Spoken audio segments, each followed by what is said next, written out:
What's up, guys? It's Broman. We're back here. We're looking at some crispy Destiny 2 footage, and we're gonna talk. We're gonna talk about it, guys. We're gonna talk about. We're gonna talk about it. You ready? You know? Or you know? Do you really want to know what we're gonna talk about? Of course you do, because you're a good person.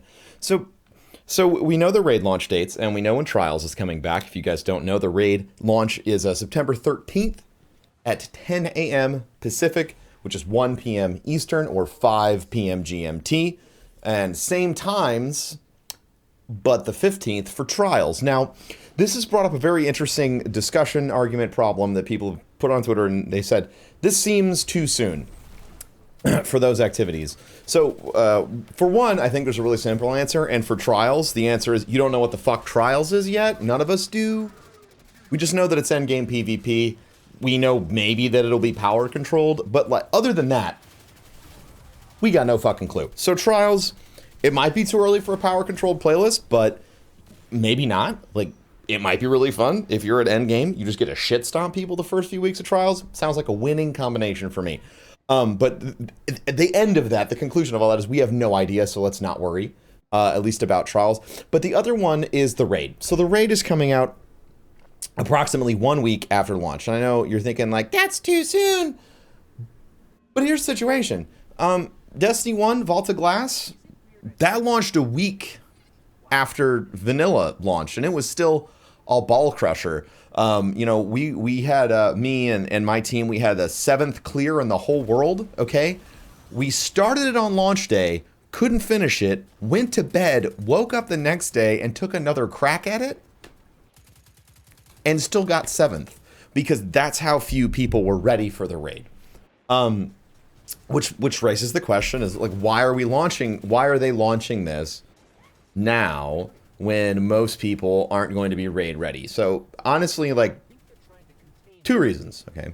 Week 1, the chance that there's going to be a lot of raid ready people, not super high, but the hardcore people who rarely get experiences delivered to them in the Destiny universe, you know, and when I say rarely, I mean like, we're talking like, there's very few times in Destiny's history where there's no way that you could have been fully geared yet. Like, nah, you were not gonna get fully fucking geared, bud. I'm sorry, you're cute, but stop trying. There were very few times like that. Vault of Glass and King's Fall were pretty much the only times throughout all of Destiny 1's history on launch day where a vast majority of the player base wasn't ready to take on that challenge. Week 1, week 2, almost everyone was. By the end of the first month, everyone's geared out. So I think the first answer is, like, this makes it a race, and if you want that world first completion, this is your time to put in the time.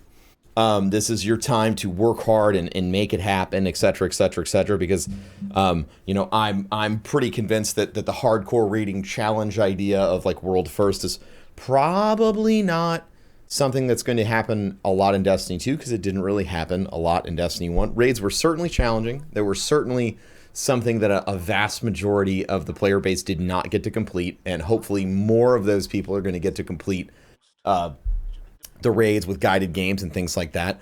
But that's side 1 of it. Side 2, they did announce, I know what you're thinking, bro, man, they announced all this prestige stuff, which we don't know what that is yet either, so I don't want to bank on that. I want to bank on what we know.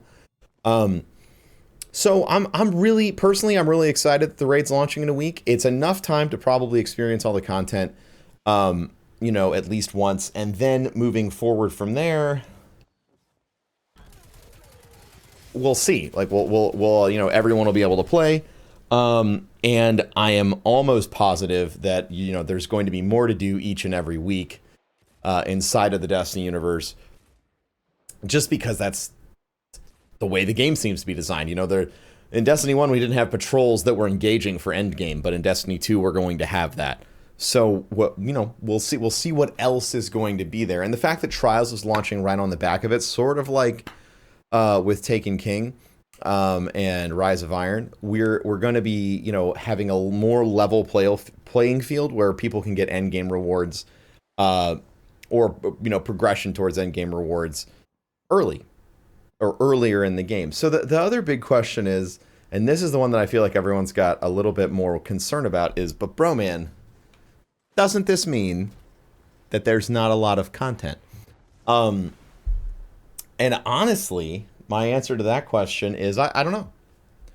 I don't know until we play it. I don't know if there's not enough content. I don't know what your definition of not enough content is. I don't know what my definition of not enough content is. I mean, honest to God, as long as there's people who haven't completed the raids and they want to, there's enough content for me as a content creator and as a community bud who wants to help everyone raid or do nightfalls or whatever. I think that the size of content or the amount isn't necessarily a concern. I think the big concern is the quality. Does the replayability stick?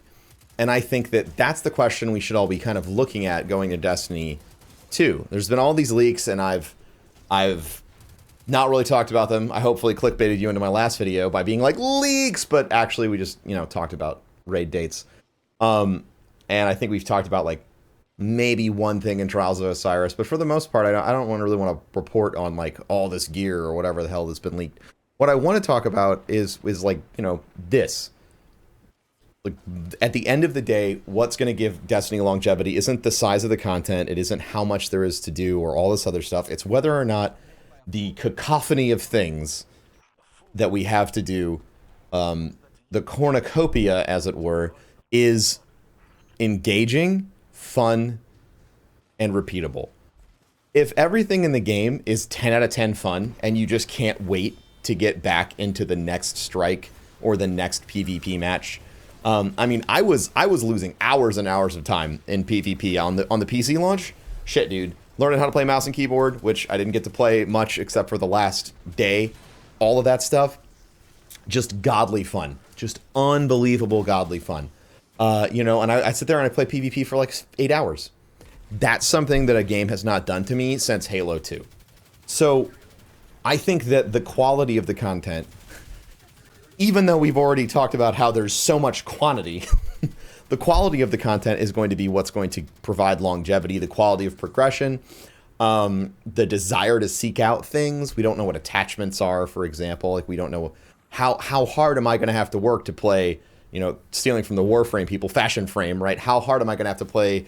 How hard am I going to have to play if I want to put on the perfect, Destiny 2 fashion show for my Guardian? Before it was just grab a shader, you're done, but now it looks like shaders might be built a little bit differently.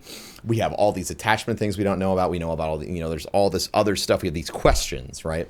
How hard is it going to be to find this gear?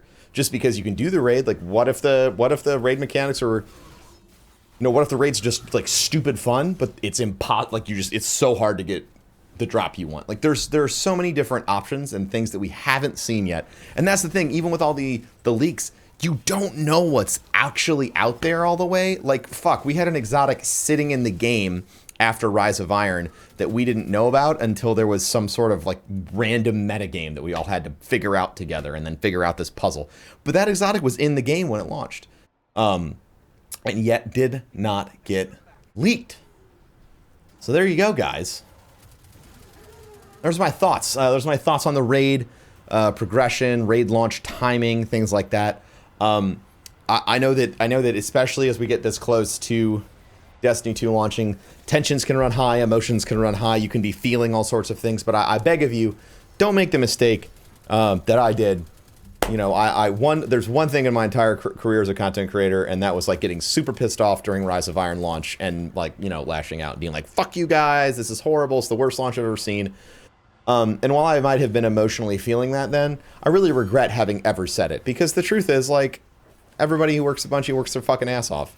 And, whether I'm happy or unhappy, sometimes that comes down to me and my perspective. So I ask for you guys to keep perspective. If you want to keep spoiler-free, now is the time to get offline. If you are a PC player, I have absolutely no idea how you're going to avoid spoilers. I mean, I would just go into full like Game of Thrones lockdown mode where you just like shut everything off, but that's going to be impossible because you have coworkers, you still have to go to work. You got 6 weeks. You probably still want to be on Twitch or YouTube or watch your favorite content creators do shit. So it's going to be a tough time. Maybe you find like a hobby, maybe take up whittling or try sand painting with 1 grain of sand at a time, because it's going to be a goddamn eternity before you get to play the game, and that sucks, and I'm sorry. So there you go, guys. Those are my thoughts. I hope that you at least thought along with me. Mad, angry, happy, sad. I don't really care. I just appreciate that you took time to listen. If you agree with me, awesome. If you disagree with me, that's cool too. Follow me on all the socials down there. Share this with your friends. If you want to start a discussion, whatever, I am here. You can hit me up on Twitter or Instagram. I'm not really great at responding to YouTube comments because I suck, but there are lots of different ways to reach me if you want to talk about this. So there you go, guys. Thanks for watching. Make sure to do the ratey, the commenty, and the followy things, and I will catch you next time in Destiny. Or Destiny 2. Oh my god! It was a recorded video the whole time because Broman's so professional! Oh my god! Oh, so professional! I love you guys. Peace!